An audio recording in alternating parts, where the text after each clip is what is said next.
आज हम राम कथा के पार्ट 2 शेयर करेंगे। Let's get started. राजा दशरथ ने राम को बोला, तुम राजधर्म का पालन करना, कुल की मर्यादा की रक्षा अब तुम्हारे हाथ में है।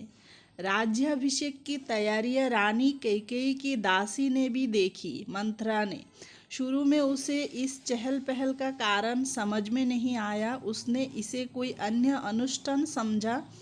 इतनी रौनक, ऐसी सजावट, ऐसा कुछ उसने अन्य अनुष्ठान में नहीं देखा था। उसे अचंभा हुआ। फिर उसने रानी कौशल्या की दासी से पूछा।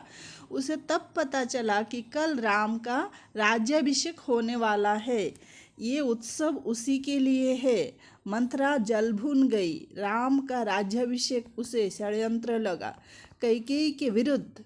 वो कैकेयी की दासी थी बचपन से। कैकेयी का हित उसके लिए सर्वोपरि था। मंथरा उसे अपना हित मानती थी। वो कैकेयी की मुँह लगी थी। रानी कैकेयी भी उसे बहुत मानती थी। क्रोध से आग बबूला मंथरा रनिवास की ओर भागी, सीधे कैकेयी के कक्ष में। वो हाँफ रही थी। क्रोध से चेहरा लाल था। भागने का कारण सांस उखड़ रही थी। उसने रानी कैकेयी को सोते हुए देखा। किसी तरह स्वयं को संभालते हुए मंथरा ने कहा, अरे मेरी मूर्ख रानी, उठ, तेरी ऊपर भयानक विपदा आने वाली है। ये समय सोने का नहीं है। होश में आओ, विपत्ति का पहाड़ टूटे, इससे पहले जाग जाओ। रानी कैकेयी नींद से चौंक कर उठी। उन्हें मंथरा की बात समझ में नहीं आई। बात क्या है? हम इतना घबराए क्यों है? सब कुशल तो है? उन्होंने पूछा। कैसा कुशल, कैसा मंगल? सब अमंगल होने वाला है। तुम्हारे सुखों का अंत। महाराज दशरथ ने कल राम का राज्याभिषेक करने का निर्णय लिया है। अब राम युवराज होंगे। ये तो बहुत शुभ समाचार है। कैकेयी ने प्रसन्नता से अपने गले का हार उतारकर मंत्रा को दे दिया। मैं बहुत प्रसन्न हूँ।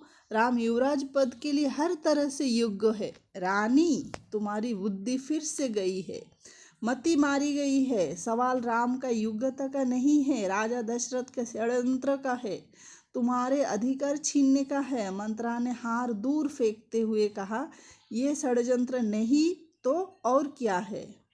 कल सुबह राज्याभिषेक है। भरत को जानबूझकर ननिहाल भेज दिया, समारोह के लिए बुलाया तक नहीं। कैकेयी ने मंत्रा को डांटते हुए कहा, राम के प्रति मेरा अगाध स्नेह है। वो मुझे माँ के समान मानते हैं। तुझे इसमें षड्यंत्र दिखाई देता है? इसमें षड्यंत्र नहीं है। राम के बाद भरत ही राजा बनेंगे। कैकेयी ने बोली, तुम बहुत भोली हो, नादान हो। तुम्हें आसन्न संकट नहीं दिखता। दुख की जगह प्रसन्नता होती है। इस बुद्धि पर किसी को भी सरस आएगा। समझो रानी, राम राजा बने तो तुम कौशल्या की दासी बन जाओगे। भरत राम के दास हो जाएंगे। वो राजा नहीं बनेंगे। राम के बाद अगला राजा राम का पुत्र होगा। अनर्थ को अर्थ समझने की मूर्खता मत करो रानी। कैकेयी पर मंथरा की बातों का असर होने लगा। उनका सिर चकरा गया। वो पलंग से उठी तो वो पाँव सीधे नहीं पड़े। आंखों में आंसू थे। मन भारी हो गया। मंथरा पलंग से उठी, कैकेयी के पास जाकर खड़ी हो गई। उसने कहा, याद करो रानी, महाराज दशरथ ने तुम्हें 2 वरदान दिए थे। दशरथ से अपना वचन पूरा करने को कहो। एक से भरत के लिए राजगद्दी मांग लो, दूसरे से राम को 14 वर्ष का वनवास। कैकेयी का चेहरा तमतमाया हुआ था।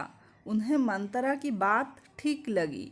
उनके मन में एक प्रश्न अब भी था, ये बात दशरथ से कैसे कहे? वीडियो अच्छे लगे तो लाइक शेयर कीजिए और अगर पसंद आया तो सब्सक्राइब भी कीजिए। मिलते हैं अगले वीडियो में। तब तक के लिए bye, take care, thanks for watching.